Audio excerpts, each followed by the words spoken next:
Maître Cohn, vous voici au Bristol cette année pour la 3e vente. Pouvez-vous nous faire un bilan du premier semestre 2013? Eh bien, le premier semestre 2013, en général en France aujourd'hui, montre que les ventes aux enchères, comme les ventes, j'oserais dire, en galerie, que le marché de l'art en général, donne des résultats en dents de scie. Les grands objets, les objets de qualité internationale font des prix dépassant toutes les espérances. Les objets de grande qualité mais un peu plus moyens sont achetables aujourd'hui car ils sont un peu, j'oserais pas dire en régression, mais ils sont toujours un peu stagnants. Donc je conseille actuellement d'acheter ces objets de grande qualité car le marché va se raffermir et je crois que ce sont d'excellents investissements. Alors cette fois-ci, dans l'exposition qui est autour de nous, vous mélangez des objets qui seront vendus demain soir en vente publique avec des objets qui sont destinés à être vendus de gré à gré. C'est une nouvelle stratégie? C'est tout du moins une innovation. On a décidé d'exposer en même temps que les objets de la vente aux enchères publiques qui aura lieu demain soir, des objets, des tableaux d'art chinois contemporains de peintres déjà reconnus en vente de gré à gré, ce qu'on appelle en private sale. Et cette association de la vente traditionnelle avec la vente privée a reçu un excellent écho chez les promeneurs, les éventuels collectionneurs et les acheteurs. Et les clients d'hôtel. Et évidemment les clients d'hôtel. Il s'agit d'une exposition que vous avez intitulée La Chine à Paris. Vous créez à cette occasion un nouveau département qui est un département d'art contemporain. Vous pouvez nous en parler un peu? Oui, nous nous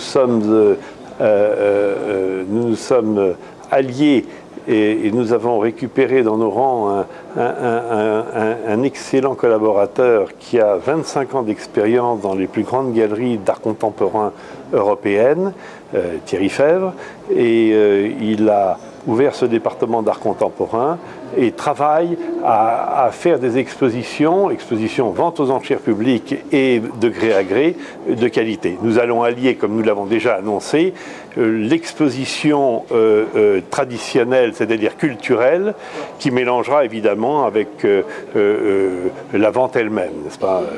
Alors si vous voulez bien, revenons à la vente aux enchères demain soir. Quels sont les objets phares? Pouvez-vous nous en dire un mot? Les objets phares, c'est que nous avons une vente traditionnelle avec des objets de la Renaissance, du XVIe siècle, qui vont jusqu'au XVIIe siècle. Nous avons notre couverture qui est un coffret allemand du XVIe siècle, émaillé et en argent doré. C'est une œuvre remarquable, muséale. Nous avons aussi un Martias, qui est une sculpture sensationnelle du XVIIe siècle, de la fin du XVIe, début du XVIIe siècle, qui devrait trouver preneur demain. Nous avons dans les grands objets une pendule à musique de Saint-Germain qui est signée, et ce qui est très rare, et qui est en état de marche, à carillon, fantastique, qui devrait également trouver preneur. Ça, c'est pour les objets d'art, pour ne pas encombrer, mais nous avons également une partie art moderne, avec en vedette un tableau de Magritte qui est derrière moi, qui s'appelle Scheherazade et qui est le plus beau, avec le plus grand pédigré de la série d'une dizaine de tableaux que Magritte a fait sur Scheherazade. C'est un tableau qui est estimé aux alentours de 500 000 €. Et à part ça, dessins de Matisse, quelques tableaux de Botero pour s'amuser. Et cette merveilleuse sculpture de Lalanne, Fontaine.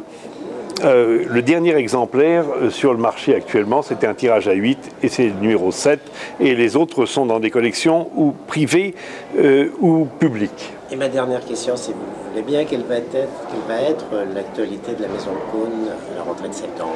Alors la rentrée de septembre ça est extrêmement variée et extrêmement pleine. Nous allons avoir une vente aux enchères d'art moderne et contemporain.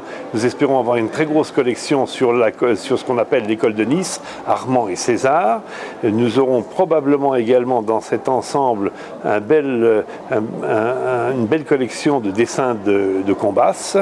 Et ça, c'est la première vente, c'est le mois d'octobre. Au mois de novembre, nous aurons une collection de meubles et objets d'art.